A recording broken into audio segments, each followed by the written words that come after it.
it is my great pleasure to present to you Professor Milton Friedman on the subject, Equality and Freedom in the Free Enterprise System. Professor Friedman.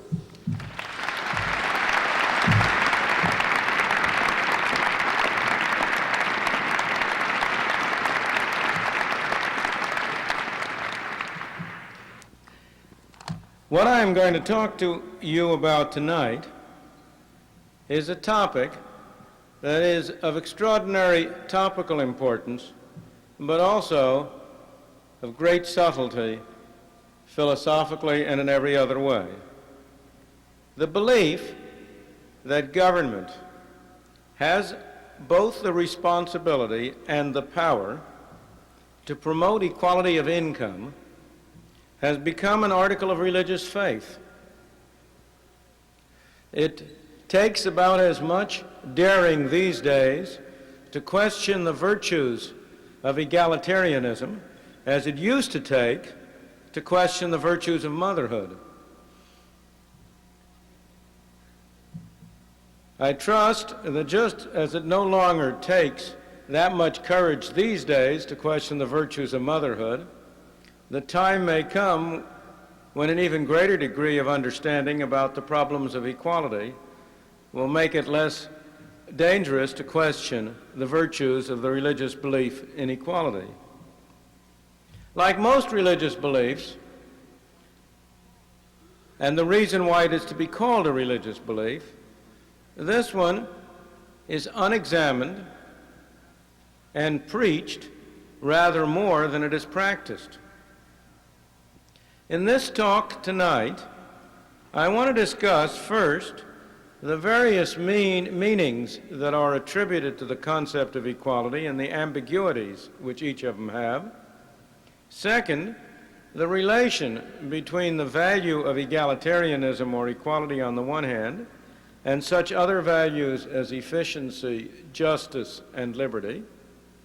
And third, some of the facts about the distribution of income and about the effects of government measures that have been taken in the name of promoting equality. It is appropriate in this place to start with perhaps the most famous of all declarations about equality. This is in some ways the root meaning of the concept of equality. You all recall that Thomas Jefferson, when he wrote the Declaration of Independence, wrote, "We hold these truths to be self-evident, that all men are created equal." If you were to stop there and think about those words, you would say, well, what utter nonsense. How could any man as intelligent, as knowledgeable, as worldly as Thomas Jefferson write such an obviously invalid sentence? Not only aren't all men created equal, all people aren't men. And what about the women? Thomas Jefferson, like so many of his fellows, was a slave owner. Was he asserting that the slaves were created equal to the non-slaves? Some men are born tall, some are short, some are strong, some are weak, some are smart, some are stupid. But obviously, Thomas Jefferson did not mean that men are created equal in the literal sense, that they are clones of one another. That isn't what he meant. And that becomes obvious if you don't stop the reading of the Declaration of Independence at that point, but go on to read the sentences that follow.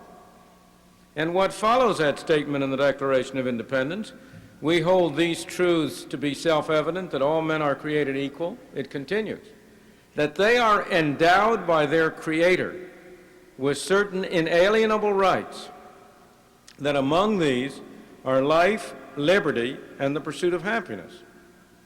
What Thomas Jefferson and the Founding Fathers were saying when they said all men are created equal is not at all an assertion about their genetic composition or their physical characteristics.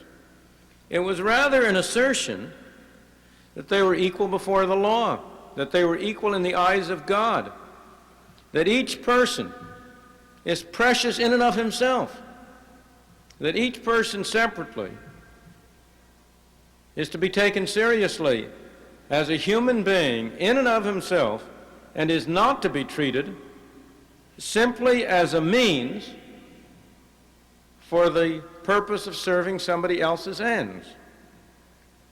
Equality, even in that sense, of course, the Founding Fathers were preaching what they were not practicing, as they were well aware, because that concept of equality was, of course, inconsistent with slavery.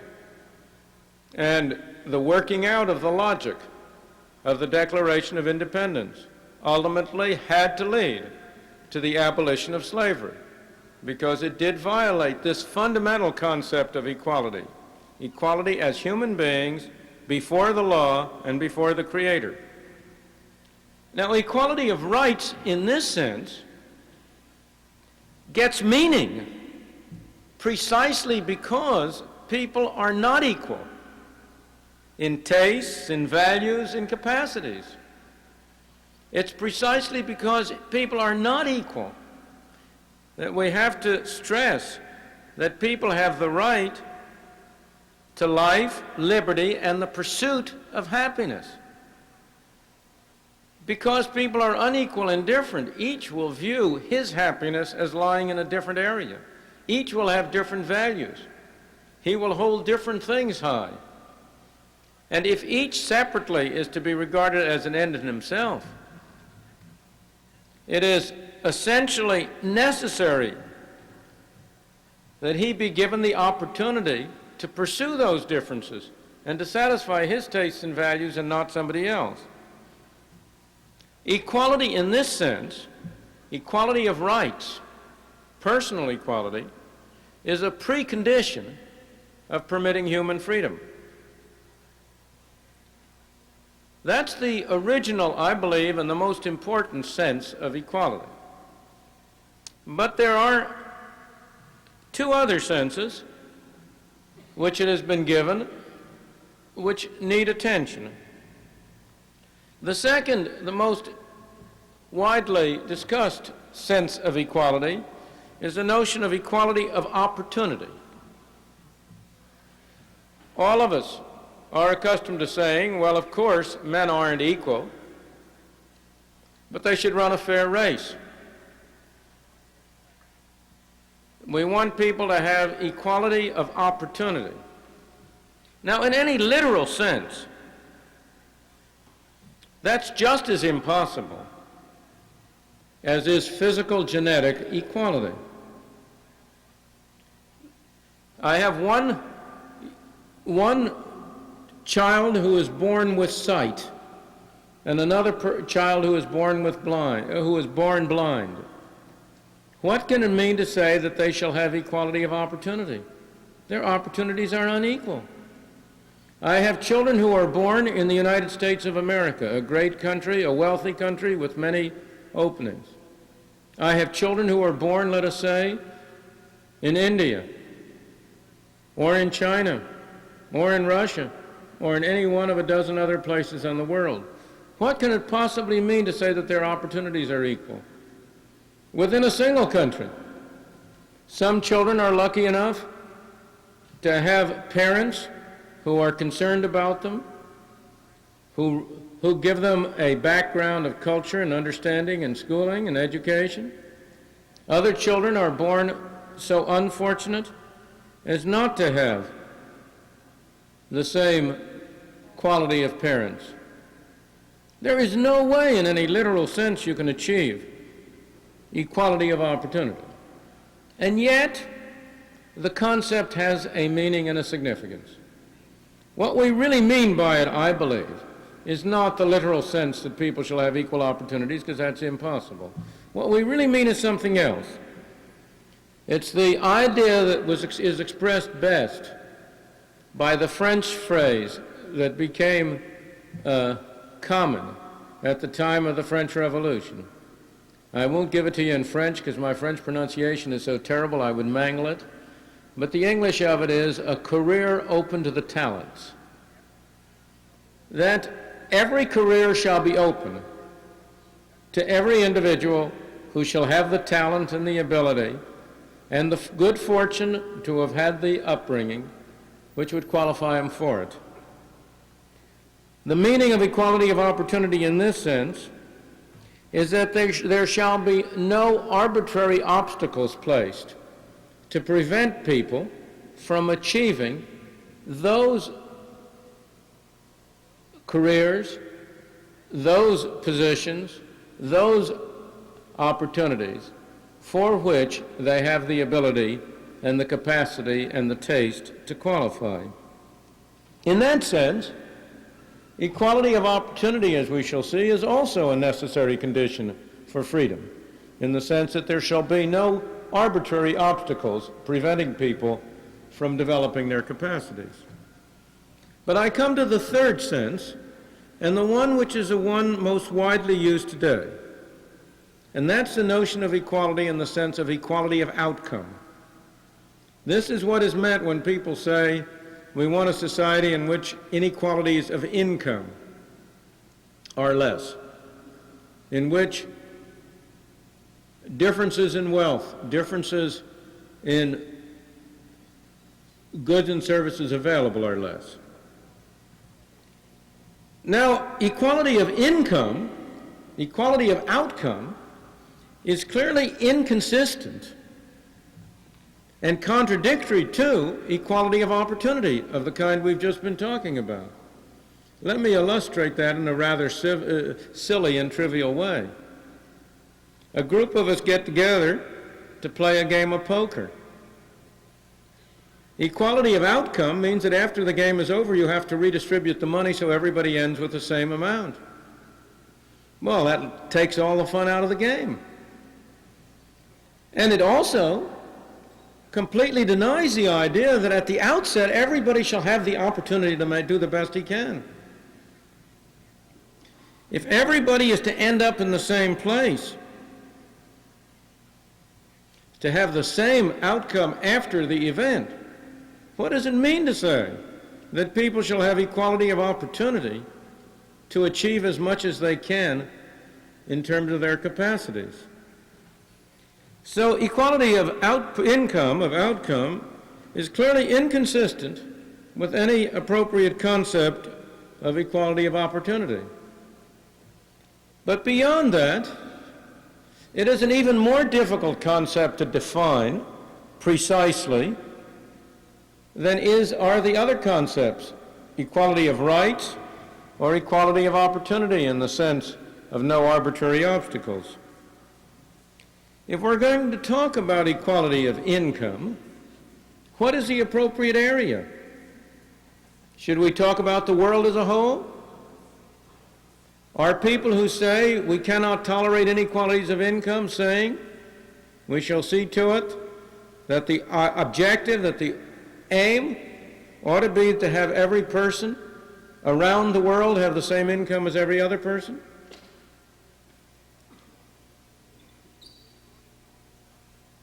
Do you want to do it if not for the world as a whole?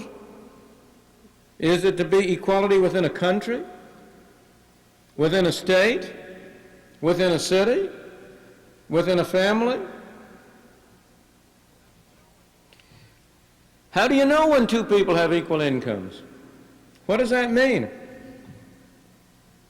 Here is one man whose tastes and preferences are to lie under a tree and enjoy himself. And he will choose a job which will give him that opportunity even though it has a much lower reward than another man who is a workaholic and wants to work hard, and besides he likes those things you can get with money. Under what circumstances do they have equal income? Are you going to say they have equal income if they have equal money? Indeed, do we not require under many, many circumstances that money incomes shall be different in order that the whole of people's returns be the same? I want to induce somebody to do a dirty, nasty job, and I offer somebody else a very pleasant job. Isn't it necessary, in order that they shall be equally well off, that the one man receive a higher income in dollars, higher money income than the other. Some activities carry more risk than others. Let's go back to my lottery game.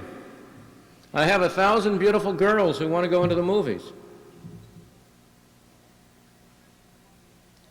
Where do I measure equality of income? One of them is going to become a star and make $1 million, and the other are going to have very low incomes. But they all start off equal. How do I measure when are they equal in income? And how do I compare their income with the other 1,000 equally beautiful girls who decided to become secretaries? What unit do I want to take if I'm going to measure equality of income? Do I want to look at the person as a unit, the family? Here I have two families. Both, husband and wife, the one decided that they would prefer to have children, and the other decided that they would prefer to have a nice automobile. What measures equality of income? Equality per person or per family? Now, lest you think that this problem of the size of family is an irrelevant consideration, let me point out to you that probably no change in the past 75 years has done more to reduce real poverty and real misery than the change in the size of the family over that period, and particularly the elimination of very large families. If you go back to the social surveys that were being made at the turn of the century, you will find that the real cases of poverty were the cases of families which had a very large number of families of relatively low income, which had a very large number of children. If I had two families, both had the parents and the father, let's say, in both cases had the same job, earning the same number of dollars per week, then one family might be relatively well off because it was small, while the other family was poverty-stricken because it was undesirably large. And the changing technology, which has enabled families to choose the size that they prefer and to plan their families, has probably been about more important than any other single change in the past 75 years in reducing the incidence of real poverty and misery. But the problems are only beginning. Do I want to look at the equality of incomes on a day-by-day basis, on a week-by-week basis, on a month-by-month basis, on a year-by-year basis, on a life-by-life basis? We have baseball players whose working season is very short. They only work during 5 or 6 months of the year, and then, as some of you may know, they, in many states, collect unemployment insurance in the rest of the year. Do I say that in the first 6 months of the year their income is higher than that of the people in general, and in the last 6 months it's lower? Surely I want to look at it on a year basis. But here are all you youngsters in school. If I construct the usual kind of a distribution of income on a person-by-person basis, each one of you will enter in as one at a relatively low income, along with your parents who will enter in at a relatively high income. But that's a silly comparison, because you may have a low income now, but you are destined to have a high income later on. If I'm going to make comparisons about equality of income, I surely have to make comparisons over a longer period. I may say that I am only touching the surface of all the difficulties and ambiguities involved in the concept of equality of outcome, and I do not pretend to be giving you a comprehensive survey. My purpose is very different. As I said at the outset, religious beliefs have the characteristic that they tend to be unexamined. And that is the case with this concept of equality. We have many, many people preaching the religion of equality. They haven't even thought, they haven't begun to examine what do they mean by the equality of output. What would they regard as an equal incomes? How would they take account of all of these different items I am talking about? I want to turn from that to the next question, the question about the relation between equality in this sense of equality of outcome and other values that we hold. Because while people might say, gee, I'd like to see a more equal distribution of incomes, we might find that lovely, we might find it pleasing. All of us will also say, but after all, we have other values. We would also like to see people have high incomes. We want not only equality, but we want an adequate level of income. And so we have to ask, how does equality relate to efficiency? We also want to have not only equality, but also justice. How does equality relate to justice? We also want to have not only equality, but human freedom. How are those related? And I want to turn now to the question of these relationships. The title that was suggested had the words free enterprise in the title. I haven't referred to that yet, but it comes into the picture at this point. If we discuss the relationship between equality and efficiency. Because the free market, a system of voluntary cooperation among people through the market, achieves efficiency in the utilization of resources only if the people who operate in that market are paid, receive a reward in accordance with their contribution to the total output. This is not the place for a full discussion of the concept of a market and of how it operates. But the key principle is very clear. The role of a market and of the price system is, first of all, to transmit information so that everybody involved in this market can know what services are valued and relatively how they are valued. That's the function, one function of prices. If the price of something rises, the price of blue jeans, that transmits information that people prefer blue jeans to other things. And that's the first role of the price system, is to transmit information. But you have, it's not enough to transmit information. You have to be able to act in accordance with the information. And the second role of the price system is to provide an incentive to producers to act in accordance with the information. It's to enable the people, Levi Strauss, who produces the blue jeans, to say, oh, we got to produce some more blue jeans. We better buy some more material, and we better hire some more labor, and we better get more machines. And from that point of view, the role of the price system is to have them figure out the cheapest way to produce those extra blue jeans. And they do that by seeing what the price of the material and the manpower is and adding it up. But in the third place, what incentive is there for people to act on the basis of this information? The fact that they are being rewarded in accordance with what they produce. Here is the information, the signal has gone out that the society would like to have some more blue jeans. And here's a man whose greatest skill, he's very skilled in making blue jeans, but he's now perfectly happy doing something else. Why should he move?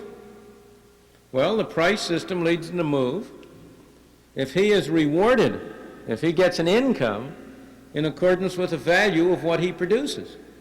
In that case, he can get a higher income by going and producing blue jeans than he can get by wherever he is now. So, a free market will produce efficiency only insofar as those who cooperate in the free market are paid in accordance with the value of what they add in the market, according to their product. Payment in accordance with product is a principle that is absolutely essential to achieve efficiency in a free market. Now, equality and this principle of efficiency does not bear a one-way relationship. There are some measures which will promote both equality and efficiency. The concept of equality in the sense of a career open to the talents, in the sense that there shall be no obstacles, no arbitrary obstacles. The removal of such obstacles will promote both efficiency and equality. If I have had the rule that only people who are born from certain classes in society shall be able to hold certain classes of jobs, and that's an arbitrary obstacle, the removal of that obstacle will promote both equality by giving greater opportunity to a wider class of people, and efficiency by enabling people to use their resources more efficiently and more effectively than they otherwise could. But those government measures that reduce the relationship between reward and output interfere with efficiency. They destroy the incentive for people to use resources most effectively. If for every extra dollar you produce, 50 or 60 cents of it is going to Washington or to the state capitol or the city hall, well, then you don't quite have the same incentive to undertake the efforts involved to earn that. So the relationship between equality and efficiency is a complex one. Those measures that widen equality of opportunity will promote efficiency. Those that introduce a difference between product and reward will reduce efficiency. The same thing is true about the relationship between equality and justice. Justice is in the eye of the beholder. There is no absolute standard of justice. There is no way to define justice. One man's notion of justice is not the same as another man's notion of justice. My great teacher, Frank Knight, used to say, he died years ago, but he was a great man, and many of us are much in his debt, and he used to say, you know what's going to destroy this world? It's going to be the search for justice. Now that seems like a paradox, but it is not a paradox at all. Because if justice were self-evident and identical to everybody, there would be no problem. But the point is that if I am going to put justice above everything, then the only way that can work out is through a war among alternative meanings of justice. It's almost impossible to agree about justice, but you can come closer to agreeing about what is clear injustice. And here it's easier to agree about how to avoid clear injustice. And here, equality of treatment, equality of outcome, is sometimes required in order to avoid injustice. It is unjust for two people who are essentially in the same position to be treated differently. Equals should be treated equally. And that kind of injustice can only be avoided by equality. However, equality may also conflict. It is unjust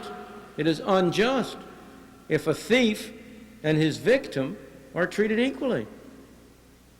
Unequal treatment is needed for justice. It is unjust for a lazy man and a hard worker to be rewarded equally. Justice there requires difference. But the most important conflict, and the one I really want to stress, because I believe it is a fundamental one, is the conflict between equality and liberty, or the possible conflict. Here again, as I say, equality in the sense of no arbitrary obstacles. Equality in the sense of equality before the law, in Thomas Jefferson's sense, is a precondition for freedom and liberty. But imposed equality of outcome clearly conflicts with liberty. You can bring that out most clearly by taking the extreme case.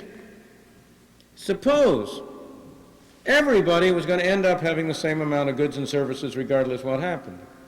Everybody was going to have the same amount of food, the same amount of clothing, the same amount of housing.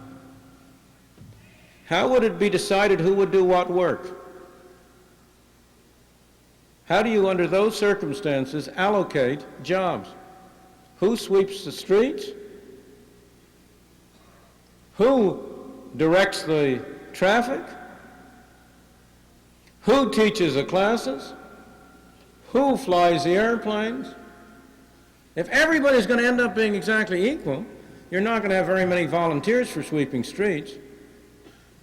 And I suspect there might be one or two other jobs for which you would not have many volunteers. It is obvious that if everybody is going to end up equally, then only coercion and force, order, command, could assign people to jobs. But then what happens to the equality you started with? Is the man who gives orders equal to the man who takes the orders?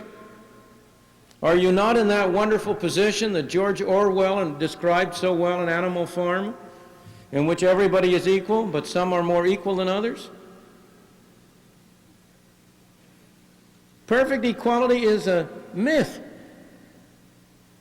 And if you could conceive of it any way, it would be utterly inconsistent with liberty. But we don't have to go to that extreme case.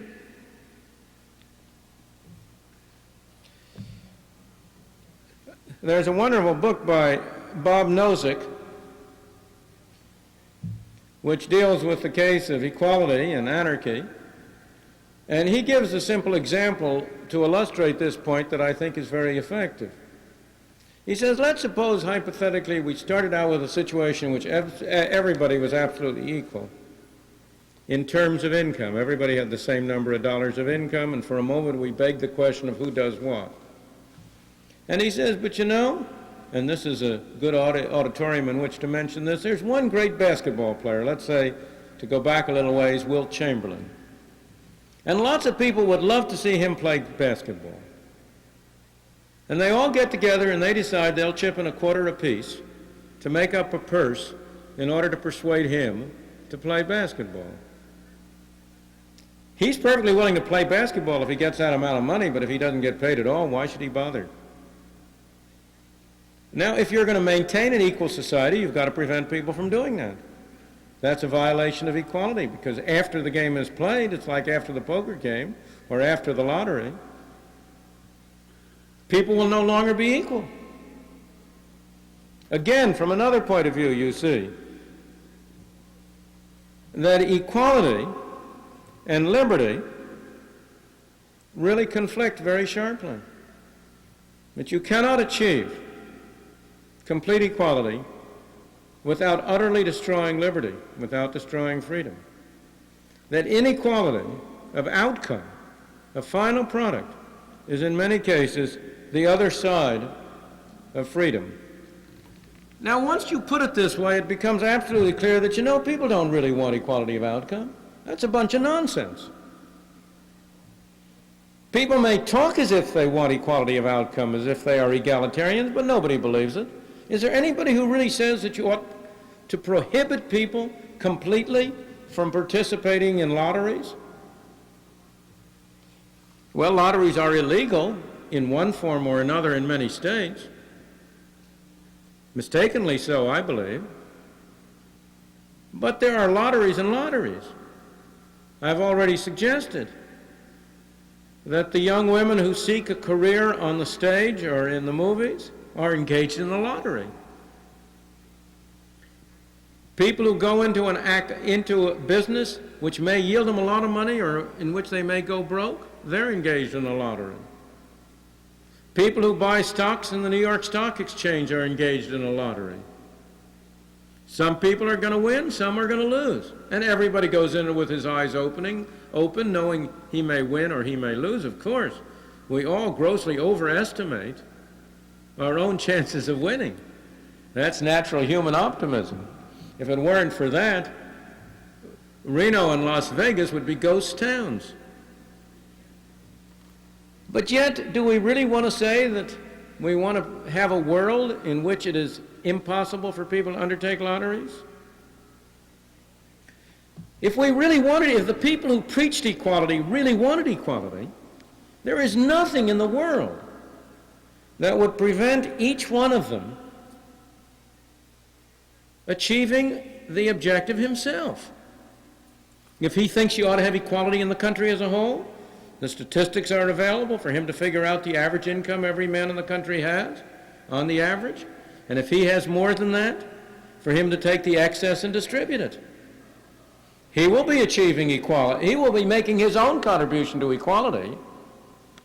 If he believes that what you ought to have is equality world over, well, then he could keep $75 or $100 or $200 a year for himself and give the rest around the world to deserving objects of charity. Indeed, the thing that impresses me most about the people who preach equality is that the new class that is the most ardent, that are the most ardent preachers of equality, aren't doing badly for themselves in this unequal world.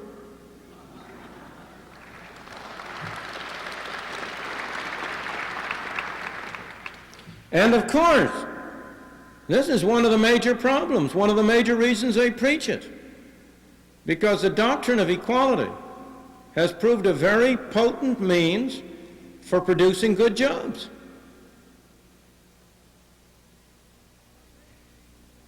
But maybe people might say, well, I believe in equality, but I don't want to be the only person to do it. I don't want to just cut down my income to equal the others. The world will still be an unequal world. Well, then he has the alternative of going and living in an egalitarian community. There are some small numbers of people around this world who have gone to live in communes. They ought to be perfectly free to do it, provided they don't try to make us live in a commune with them. And so if those people who preach equality really believe in it, there's nothing to prevent them from going there. I owe to the gentleman I mentioned before, Bob Nozick, a bit of really very nice empirical evidence that people don't really want equality. And that is that we have in one country in the world very equal socialistic communes which people can enter voluntarily and which are highly regarded, namely the kibbutzim in Israel. Now, the kibbutzim in Israel are egalitarian communities. They are communities in which all people are jointly involved in the kibbutz, in that particular community. They all share equally in the output. They all share equally in the work. They decide by joint meeting who shall do what, etc. It's the closest approach to a purely socialistic community you could possibly imagine. Moreover, unlike the situation in the United States, those communities are not looked down on. On the contrary, they are highly respected and regarded. They have great social standing. Everybody is free to join a kibbutz or to leave it. They have been viable social organizations, but at no time, and certainly not today, have more than 5% or so of the people voluntarily entered in and joined into the community. So we can make the empirical inference that about 5% of the people in any society would voluntarily choose equality versus diversity and opportunity. Now, what are the facts? The people who preach equality, if they heard what I said or listened to me say, would say, well, what you're saying is very well. But they would say to me, how can you stand up there and talk this way when you know that the problem isn't equality, the problem is inequality. The problem is that capitalist societies are wicked and inequitable societies in which the rich grind the poor under their heels. Now, the interesting thing is that the facts are precisely the other way around.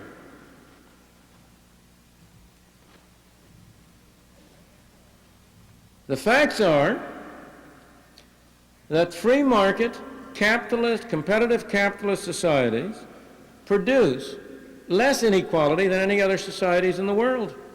That they are by all odds the most equal societies. If you go to a country like the Soviet Union, which is very far from a free market society, although it has some free market elements, the differences between the level of living of the people at the top and at the bottom are far greater than the differences between the level of living of the people at the top and the bottom of a society such as our own. Those differences in level of living are associated with enormous differences in power over the lives of other people. But forget about those differences in power, forget about the restraints on liberty, just look in terms of the way in which they live. Read a book like Hedrick Smith's book on the Russians, about the difference between the standard of life of the privileged upper classes and of the great masses. And if you don't want to do that, look at the statistics.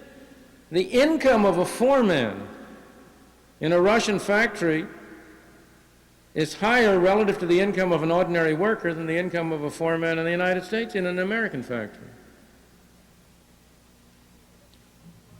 If you look in a country like the United States, and you look at these statistical distributions of income that are put out, that 10% of the people at the top get 30% of the income and 10% of the people at the bottom get 2% of the income. And you look underneath that to the basic elements that account for that inequality, you will find that most measured inequality in the United States is due to things like differences in age, differences in family size, differences in level of education. If you eliminate these sources of differences among people, you account for the greater part of the differences. Moreover, the more successful a capitalist society is, the better.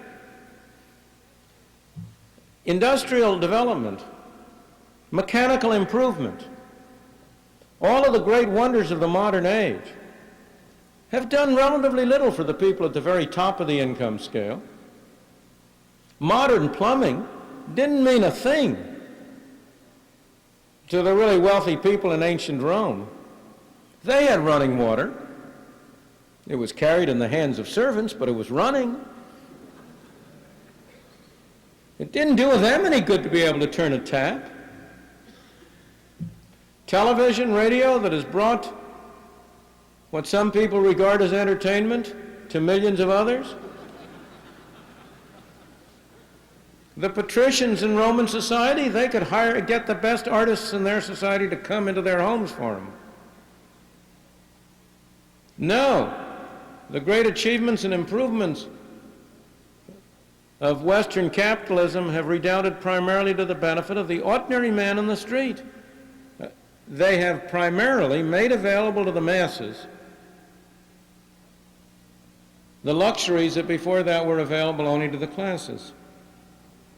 In 1848, John Stuart Mill, great English economist and philosopher, in a book called The Principles of Economics, wrote, and I quote, "Hitherto," he wrote, "it is questionable if all the mechanical inventions yet made has lightened the day's toil of any human being.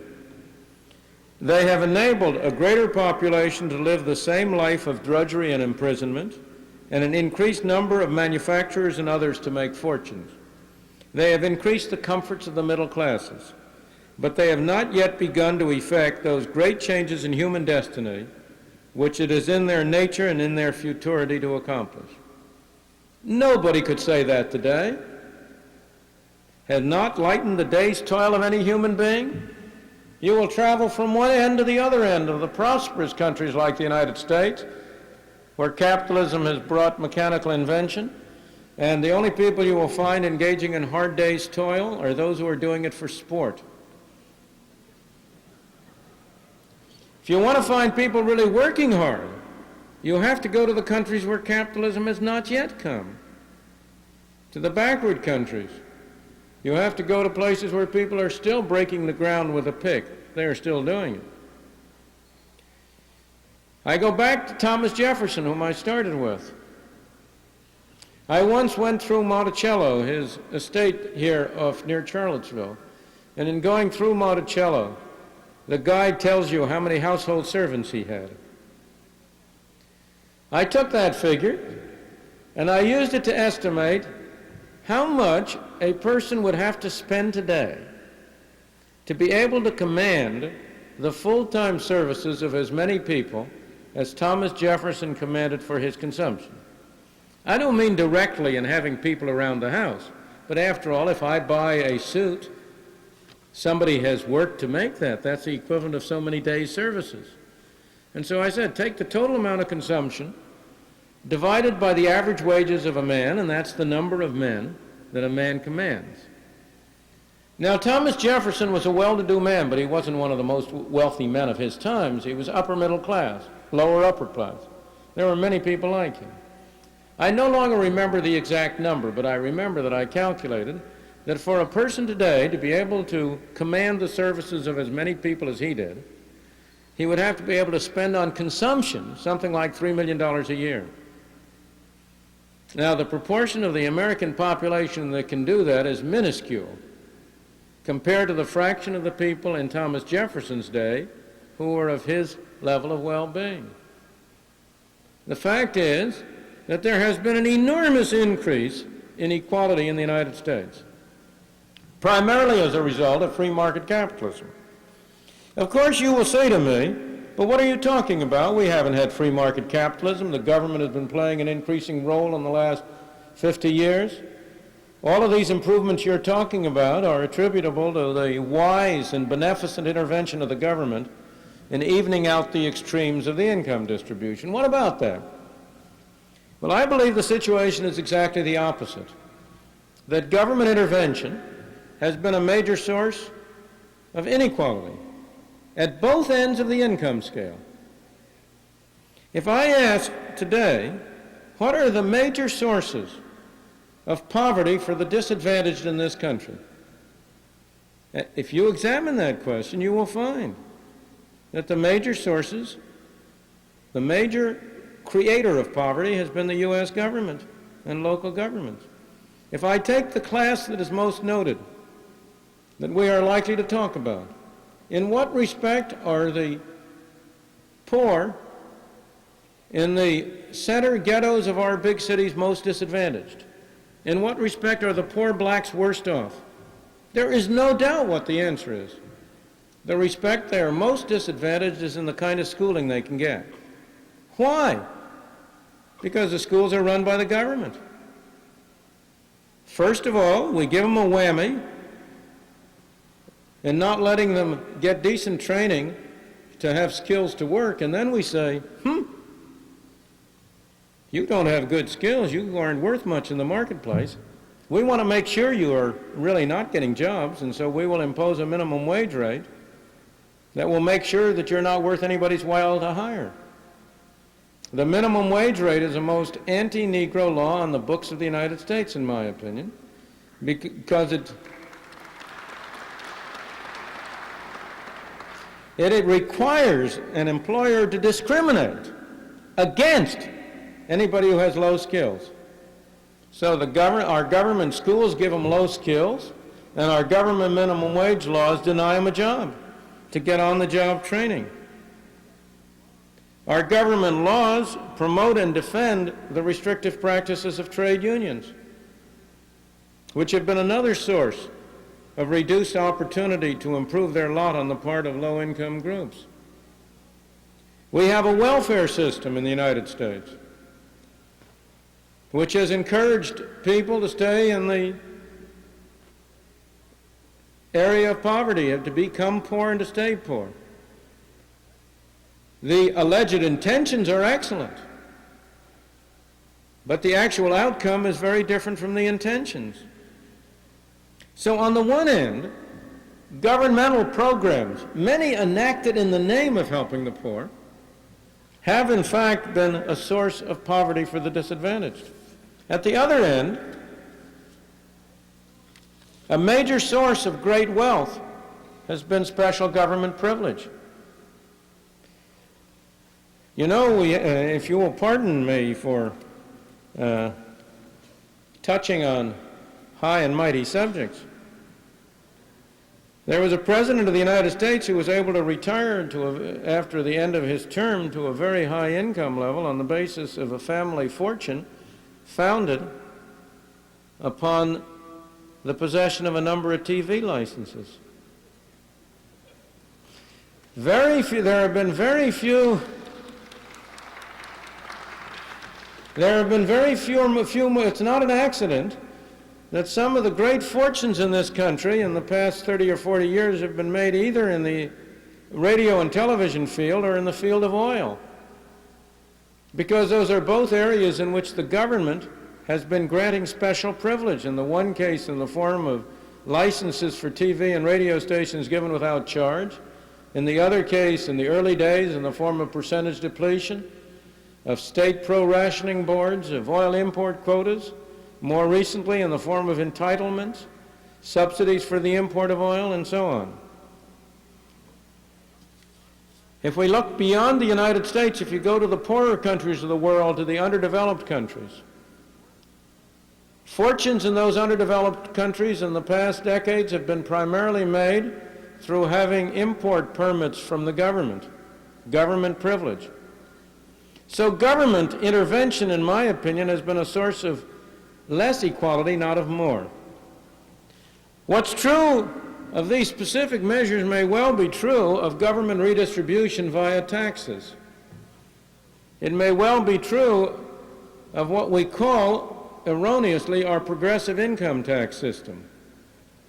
It's a system which has highly graduated rates, but which is full of special provisions so that people who are otherwise in the same position may pay vastly different taxes. It's a source of inequality and not of equality. In general, our government policies for redistribution via taxes bring back to mind the wonderful comment a century ago by William Graham Sumner in his essay on the Forgotten Man.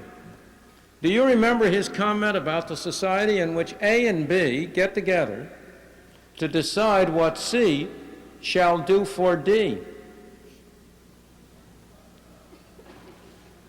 That's what happens here. A and B get together and decide what C, the taxpayer, the forgotten man in Sumner's account, shall do for D, the recipient. Except, you know, somehow a little bit of that money seems to slip off on A and B on the way. Most government measures that have been enacted in the name of equality, in fact, end up benefiting people like you and me in the middle and upper income classes. We are the A's and B's who try to impose on the C's burdens to help the D's, but we get our share in the way. I believe along these lines that if one goes through the discussion of egalitarianism and equality of outcome, the conclusion you come to, or that I come to, is the importance of distinguishing between two very different things. One is, for 90% of us, to decide that we are willing to tax ourselves to help the unfortunate 10%, to relieve distress and assure that nobody is in misery. That's one thing.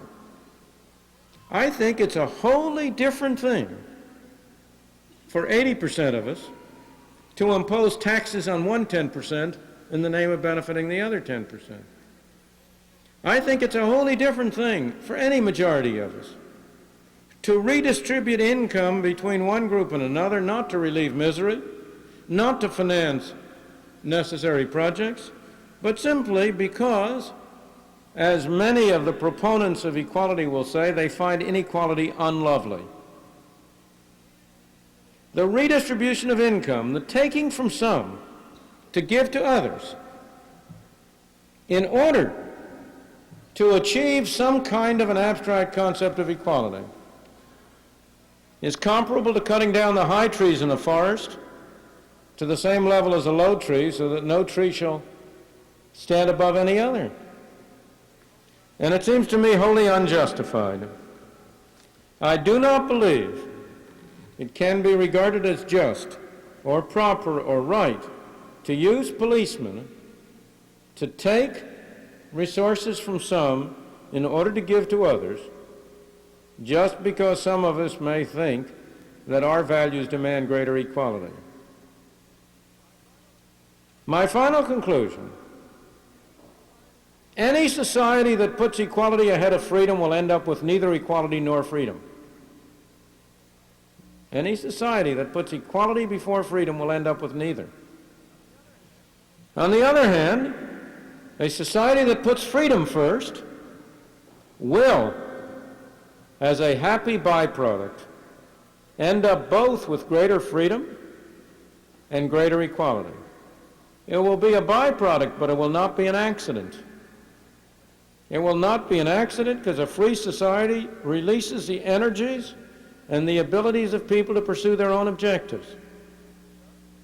It thus prevents some people from arbitrarily holding down other people.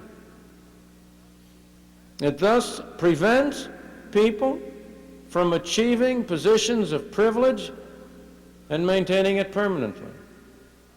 So a society that puts freedom first will by no accident, but as a happy byproduct, achieve, in my opinion, both greater freedom and greater equality.